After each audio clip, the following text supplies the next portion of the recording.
सात संगत जी, प्यार से कहना ध्यान निरंकार जी।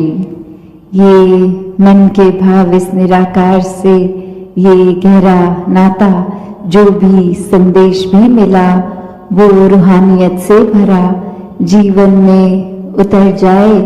तो कैसे ये जीवन तब्दील हो सकता है।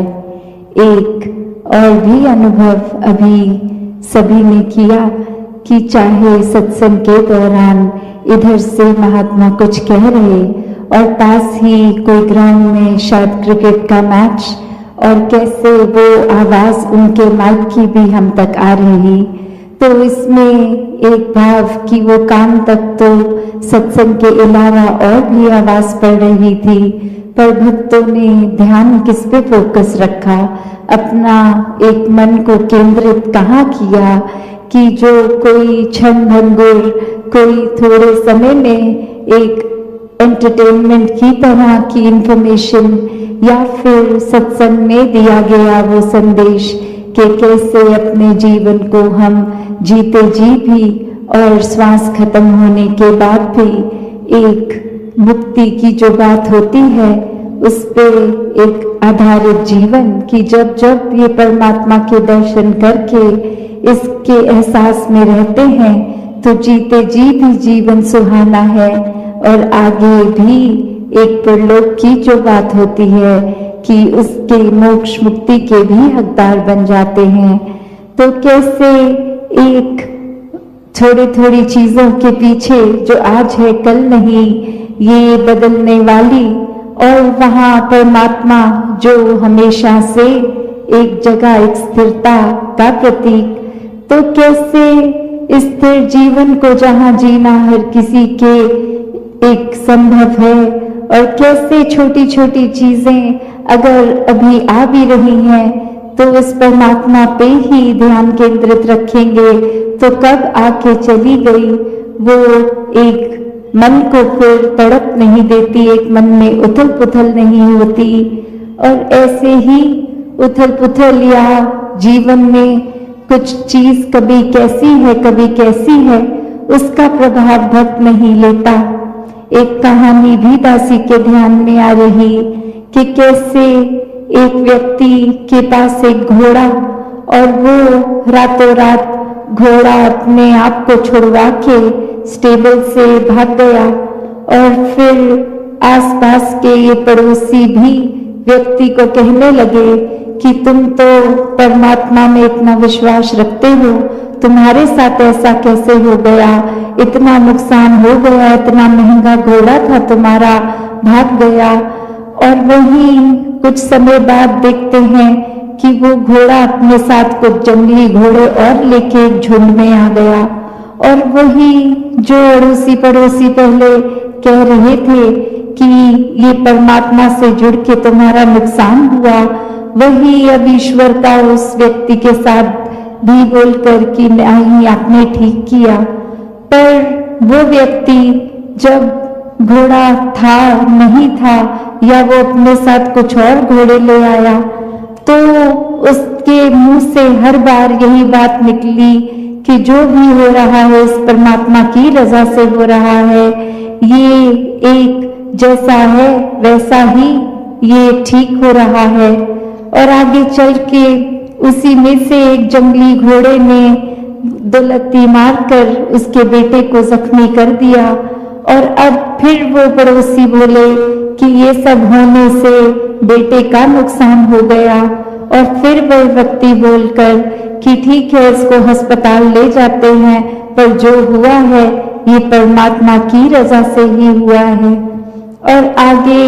वो समय उस राज्य में वो राजा अब जंग के लिए घर घर से नौजवान लड़कों को चुन रहा था और जब उसके घर पहुंच के देखा कि एक ही जवान लड़का पर वो एक फिजिकली फिट नहीं है, एक टांग में चोट है, तो वो जंग में उसको साथ नहीं लेके जाते। और फिर वही एक दोस्त मित्र उस व्यक्ति के कहते कि ये घोड़े की चोट से इसका चोट लगना तो फायदेमंद हो गया क्योंकि पता नहीं इस वॉर के बाद ये जंग के बाद वापस सलामत आता भी कि नहीं। तो ये ठीक ही हुआ कि इसको चोट लग गई और ये नहीं जा पाया जंग में। और उस समय भी मनोस्थिति उस इंसान की यही कि ये भी हुआ है तो परमात्मा की इच्छा से, एक रजा में, एक भाड़े में रहकर हुआ है। तो इस कहानी से जो उस व्यक्ति के मन का भाव कि कैसे उसके जीवन में भी खुशी दुख आता गया, एक मन से जो भाव इस परमात्मा पे विश्वास, इसकी रजा में रहने की वो कंटेंटमेंट, वो एक संतुष्टि कि इस परमात्मा में अपना ध्यान है, इसके आश्रय है तो सभी ठीक होना है। और वहाँ कोई दुनियावी रूप में अपने निजी जीवन में भी हम लोग देखें तो कोई ना कोई ऐसी टिप्पणी कर देता है कि आप तो सत्संगी हैं, आप तो परमात्मा में विश्वास रखते हैं, तो आपके जीवन में तो दुनियावी रूप में ये सुख नहीं है, ये कमी है। तो एक भ्रम में डालने का भाव हर एक का रहता है। पर जो इस परमात्मा से हर हाल में जुड़े हैं, एक मन का नाता इस परमात्मा से, ये प्रेमा भक्ति का नाता है, एक प्यार से, जैसे अभी जिक्र हो भी रहा था कि सौदेबाजी नहीं, एक प्योर, एक पावन प्यार इस परमात्मा से, जहाँ कोई इच्छा से नहीं, एक प्रेम से ही ये मन का लगाव, ये जुड़ाव। तो ऐसे भावों से युक्त एक भक्ति हो रही है तो फिर कोई नहीं फर्क पड़ता कि कोई क्या कह रहा है क्या नहीं, क्योंकि भक्त को अपना जीवन पूर्ण लगता है कि ये परमात्मा पूर्ण है, इसका किया सब पूर्ण है, जो दिया वो भरपूर है, जो नहीं दिया और हमारी इच्छा है कि जीवन में वो वस्तु आए, वो व्यक्ति आए, तो उसमें भी परमात्मा को बेहतर पता है। तो फिर अगर किसी ने उस बात पे कोई टिप्पणी कर भी दी तो उसका प्रभाव मन पे नहीं, बस यही कि इस परमात्मा